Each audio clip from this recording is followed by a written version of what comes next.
नमस्कार दोस्तों, स्वागत है आप सभी का अपने YouTube channel study on it पर। मैं आपके लिए नई वीडियो में जीके, जीएस और करंट अफेयर के इंपॉर्टेंट प्रश्न लेकर आया हूं, जो कई परीक्षाओं में पूछे जा चुके हैं और आगे भी पूछे जा सकते हैं। मैंने पहले भी जीके, जीएस और करंट अफेयर के प्रश्नों पर कई वीडियोस बनाई हैं। तो फ्रेंड्स, अगर आपने हमारे चैनल को सब्सक्राइब नहीं किया है तो चैनल को सब्सक्राइब कर लें और वीडियो को भी लाइक करें। चलिए फ्रेंड्स, शुरू करते हैं। पहला प्रश्न है, हाल ही में सन 2022 में सामाजिक उपलब्धि के लिए रविंद्रनाथ टैगोर साहित्य पुरस्कार से किसे सम्मानित किया गया? हाल ही में सन 2022 में सामाजिक उपलब्धि के लिए रविंद्रनाथ टैगोर साहित्य पुरस्कार से किसे सम्मानित किया गया? Option number A Shobhana Kumar, option number B S K. Rai, option number C Rana Das Gupta, option number D Sudeep Sen. तो इसका जो सही आंसर हो जाएगा दोस्तों, वो ऑप्शन नंबर बी हो जाएगा, एस.के. राय। हाल ही में सन 2022 में सामाजिक उपलब्धि के लिए रविंद्रनाथ टैगोर साहित्य पुरस्कार से एस.के. राय को सम्मानित किया गया। किसको सम्मानित किया गया? एस.के. राय को। तो ऑप्शन नंबर बी इसका सही जवाब हो जाएगा। चलिए फ्रेंड्स, अगले प्रश्न पर चलते हैं। अगला प्रश्न है, पीएम मोदी 26 दिसंबर सन 2022 को मेजर ध्यानचंद नेशनल स्टेडियम में पहले वीर बाल दिवस को चिन्हित करने वाले कार्यक्रम में भाग लिया। यह स्टेडियम कहां स्थित है? पीएम मोदी 26 दिसंबर सन 2022 को मेजर ध्यानचंद नेशनल स्टेडियम में पहले वीर बाल दिवस को चिन्हित करने वाले कार्यक्रम में भाग लिया। यह स्टेडियम कहां स्थित है? Option number A Kanpur, option number B Mumbai, option number C Jaipur, option number D Delhi. तो दोस्तों, इसका जो सही आंसर हो जाएगा वो ऑप्शन नंबर डी हो जाएगा, Delhi. Major Dhyanchand national stadium कहां पर है? तो वो दिल्ली में हो जाता है। ऑप्शन नंबर डी इसका सही जवाब हो जाता है। चलिए फ्रेंड्स, अगले प्रश्न पर चलते हैं। अगला प्रश्न है, पित्ताशय का संकुचन किसके कारण होता है? पित्ताशय का संकुचन किसके कारण होता है? Option number A secretin, option number B cholecystokinin, option number C enterogastrone, option number D gastrin. तो इसका जो सही आंसर हो जाएगा वो ऑप्शन नंबर बी हो जाएगा, कोलिस्टोकाइनिन। पित्ताशय का संकुचन कोलिस्टोकाइनिन के कारण होता है। तो ऑप्शन नंबर बी इसका सही जवाब हो जाता है। चलिए फ्रेंड्स, अगले प्रश्न पर चलते हैं। अगला प्रश्न है, आतिशबाजी में पीला रंग किसकी उपस्थिति के कारण होता है? इंपॉर्टेंट प्रश्न है दोस्तों। आतिशबाजी में पीला रंग किसकी उपस्थिति के कारण होता है? Option number A barium, option number B sodium, option number C strontium, option number D magnesium. तो इसका जो सही आंसर हो जाएगा वो ऑप्शन नंबर बी हो जाएगा, सोडियम। आतिशबाजी में पीला रंग सोडियम की उपस्थिति के कारण होता है।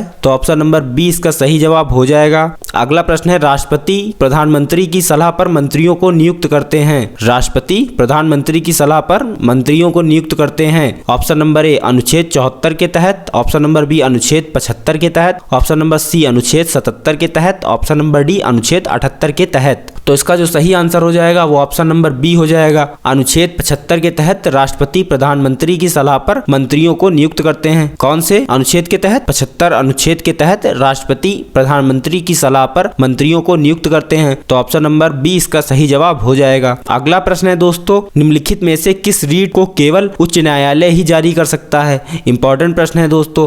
निम्नलिखित में से किस रीट को केवल उच्च न्यायालय ही जारी कर सकता है? ऑप्शन नंबर ए उत्प्रेषण, option number B injection, option number C परमादेश, ऑप्शन नंबर डी अधिकारी पक्षा। तो इसका जो सही आंसर हो जाएगा दोस्तों वो ऑप्शन नंबर बी हो जाएगा, इंजेक्शन। इंजेक्शन रीट को केवल उच्च न्यायालय ही जारी कर सकता है। किस रीट को केवल उच्च न्यायालय ही जारी कर सकता है? तो इंजेक्शन रीट को। इंजेक्शन रीट को केवल उच्च न्यायालय ही जारी कर सकता है। तो ऑप्शन नंबर बी इंजेक्शन रीट इसका सही जवाब हो जाएगा। अगला प्रश्न है दोस्तों, हाल ही में 28 दिसंबर सन 2022 को भारतीय राष्ट्रीय कांग्रेस ने अपना कौन सा स्थापना दिवस मनाया? इंपॉर्टेंट प्रश्न है दोस्तों, पूछा जा सकता है। हाल ही में 28 दिसंबर सन 2022 को भारतीय राष्ट्रीय कांग्रेस ने अपना कौन सा स्थापना दिवस बनाया? ऑप्शन नंबर ए 140वां, ऑप्शन नंबर बी 150वां, ऑप्शन नंबर सी 138वां, ऑप्शन नंबर बी 121वां। कौन सा बनाया? तो ऑप्शन नंबर सी इसका सही जवाब हो जाएगा, 138वां। हाल ही में दिसंबर सन 2022 को भारतीय राष्ट्रीय कांग्रेस ने अपना 138वां स्थापना दिवस मनाया। तो इसका सही जवाब ऑप्शन नंबर सी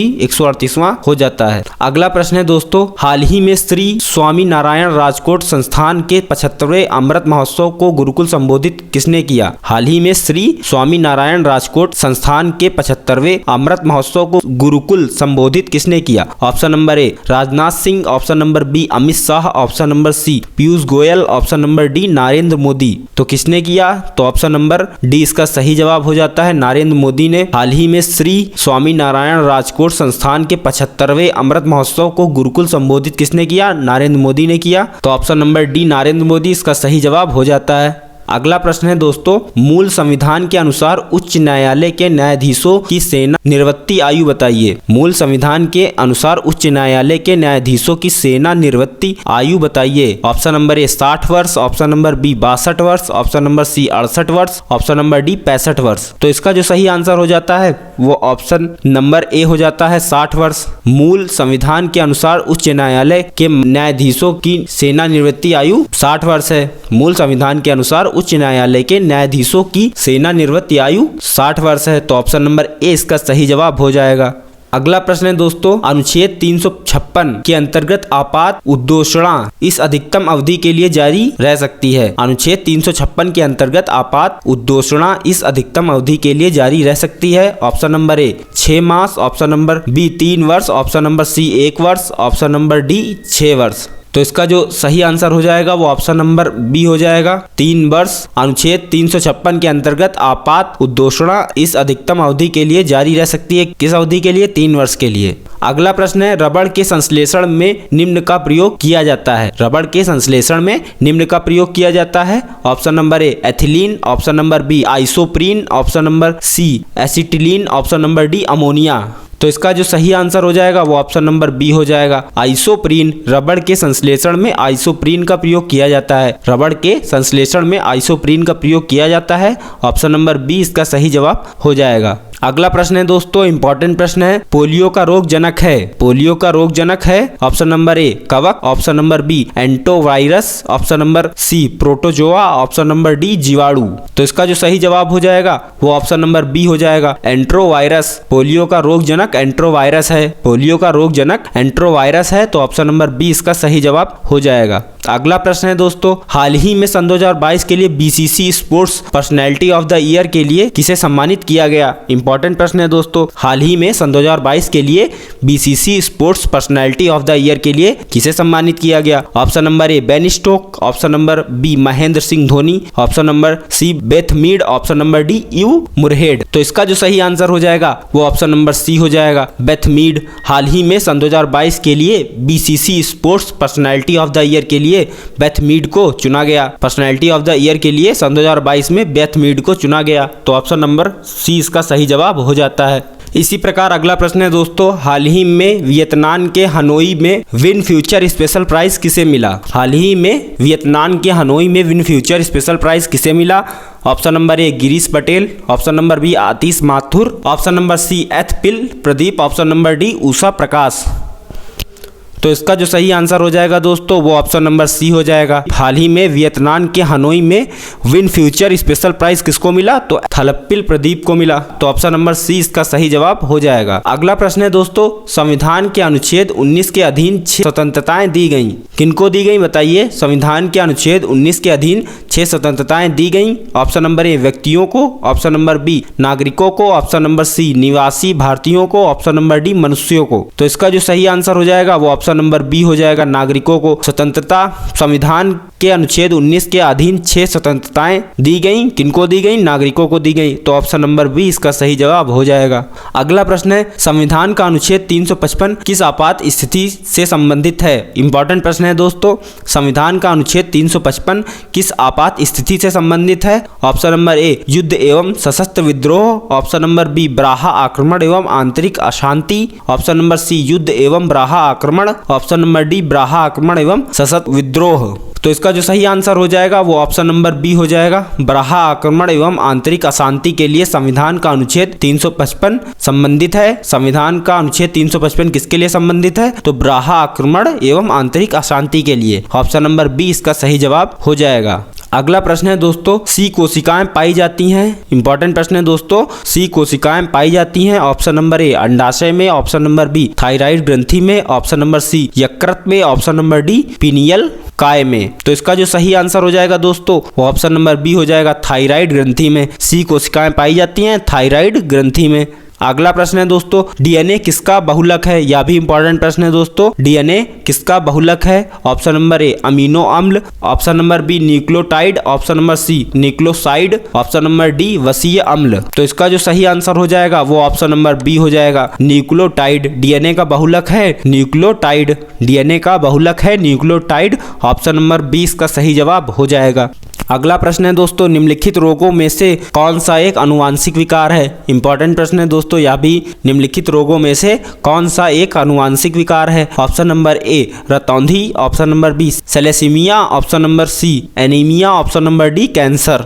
तो इसका जो सही आंसर हो जाएगा वो ऑप्शन नंबर बी हो जाएगा, थैलेसीमिया। निम्नलिखित रोगों में से थैलेसीमिया आनुवांशिक विकार है। थैलेसीमिया आनुवांशिक विकार है तो ऑप्शन नंबर बी इसका सही जवाब हो जाएगा।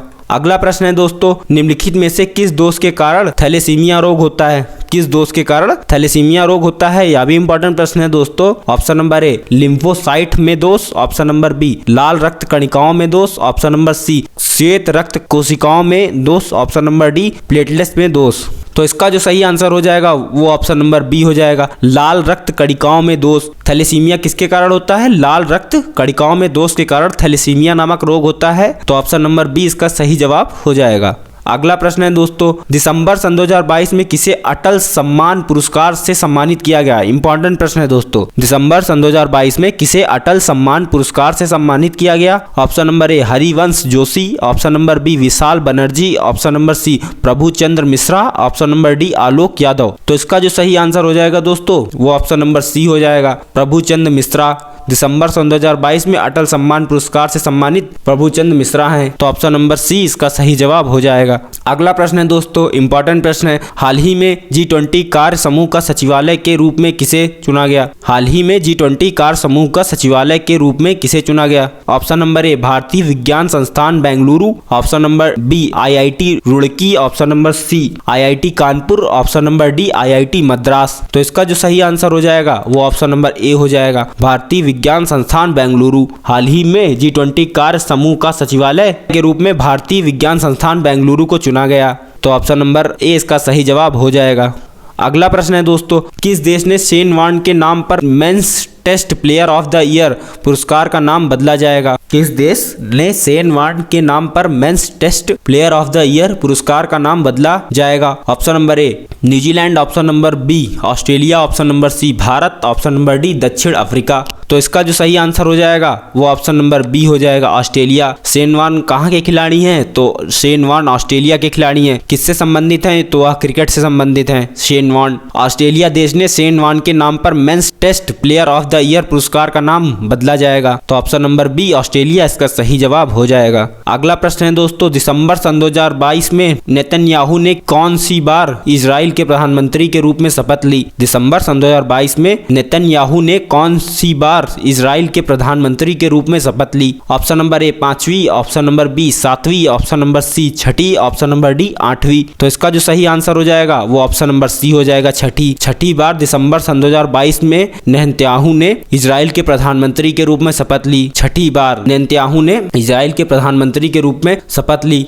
तो ऑप्शन नंबर सी इसका सही जवाब हो जाएगा। अगला प्रश्न है दोस्तों, भारतीय संविधान के किस अनुच्छेद में राज्य की राजभाषा एवं भाषाएं अपनाने की प्रक्रिया है। भारतीय संविधान के किस अनुच्छेद में राज्य की राजभाषा या भाषाएं अपनाने की प्रक्रिया है। Option number A 343, option number B 344, option number C 345, option number D 346। तो इसका जो सही आंसर हो जाएगा वो ऑप्शन नंबर सी हो जाएगा, 345। भारतीय संविधान के अनुच्छेद 345 में राज्य की राजभाषा या भाषाएं अपनाने की प्रक्रिया है। किसमें, 345 में। तो ऑप्शन नंबर सी 345 इसका सही जवाब हो जाएगा। अगला प्रश्न है, भारत के राष्ट्रपति के इस्तीफे की सूचना किसके द्वारा लोकसभा अध्यक्ष को दी जाती है। भारत के राष्ट्रपति के इस्तीफे की सूचना किसके द्वारा लोकसभा अध्यक्ष को दी जाती है। ऑप्शन नंबर ए प्रधानमंत्री द्वारा, ऑप्शन नंबर बी राज्यसभा के सभापति द्वारा, ऑप्शन नंबर सी राष्ट्रपति द्वारा, ऑप्शन नंबर डी राज्यसभा के उप सभापति द्वारा। तो इसका जो सही आंसर हो जाएगा वो ऑप्शन नंबर बी हो जाएगा, राज्यसभा के सभापति द्वारा। भारत के राष्ट्रपति के इस्तीफे की सूचना राज्यसभा के सभापति द्वारा लोकसभा अध्यक्ष को दी जाती है। भारत के राष्ट्रपति के इस्तीफे की सूचना राज्यसभा के सभापति द्वारा लोकसभा अध्यक्ष को दी जाती है। तो ऑप्शन नंबर बी इसका सही जवाब हो जाएगा। अगला प्रश्न है दोस्तों, उच्च न्यायालय का अभिलेख न्यायालय होना भारतीय संविधान के कौन से अनुच्छेद में उल्लेख है। उच्च न्यायालय का अभिलेख न्यायालय होना भारतीय संविधान के कौन से अनुच्छेद में उल्लेख है। ऑप्शन ऑप्शन नंबर ए अनुच्छेद 129 में, ऑप्शन नंबर बी अनुच्छेद 215 में, ऑप्शन नंबर सी अनुच्छेद 226 में, ऑप्शन नंबर डी अनुच्छेद 214 में। तो इसका जो सही आंसर हो जाएगा दोस्तों वो ऑप्शन नंबर बी हो जाएगा, अनुच्छेद 215 में। अनुच्छेद 215 में उच्च न्यायालय का अभिलेख न्यायालय होना सम्मिलित है, तो ऑप्शन नंबर बी इसका सही जवाब हो जाएगा। अगला प्रश्न है दोस्तों, केंद्र एवं राज्यों के बीच वैधानिक शक्तियों का बंटवारा दिया हुआ है। केंद्र एवं राज्यों के बीच वैधानिक शक्तियों का बंटवारा दिया हुआ है। ऑप्शन नंबर ए 5वीं अनुसूची, ऑप्शन नंबर बी 7वीं अनुसूची, ऑप्शन नंबर सी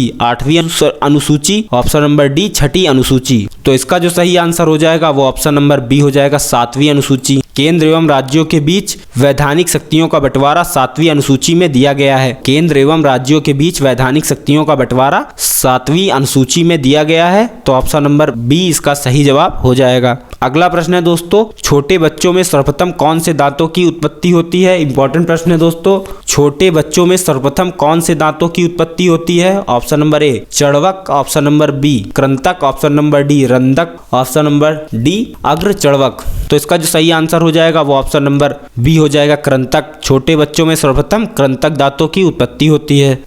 अगला प्रश्न है दोस्तों, लास्ट प्रश्न है, निम्नलिखित में से कौन सी कोशिकाएं डेंटिन का स्त्रावण करती हैं? निम्नलिखित में से कौन सी कोशिकाएं डेंटिन का स्त्रावण करती हैं? Option number A ameloblast, option number C odontoblast, option number C ameloblast, option number D उपयुक्त सभी। तो इसका जो सही आंसर हो जाएगा दोस्तों वो ऑप्शन नंबर बी हो जाएगा, ओडेंटोब्लास्ट। निम्नलिखित में से कौन सी कोशिकाएं डेंटिन का स्त्रावण करती हैं? तो वो हो जाती हैं ओडेंटोब्लास्ट। ओडेंटोब्लास्ट कोशिकाएं डेंटिन का स्त्रावण करती हैं, तो ऑप्शन नंबर बी इसका सही जवाब हो जाएगा। तो फ्रेंड्स ये थे जीके जीएस और करंट अफेयर के इंपॉर्टेंट प्रश्न। फ्रेंड्स अगर आपको वीडियो अच्छा लगा हो तो वीडियो को लाइक करें, और अगर आपने अभी तक चैनल को सब्सक्राइब नहीं किया है तो चैनल को भी सब्सक्राइब कर लें। Thanks for watching.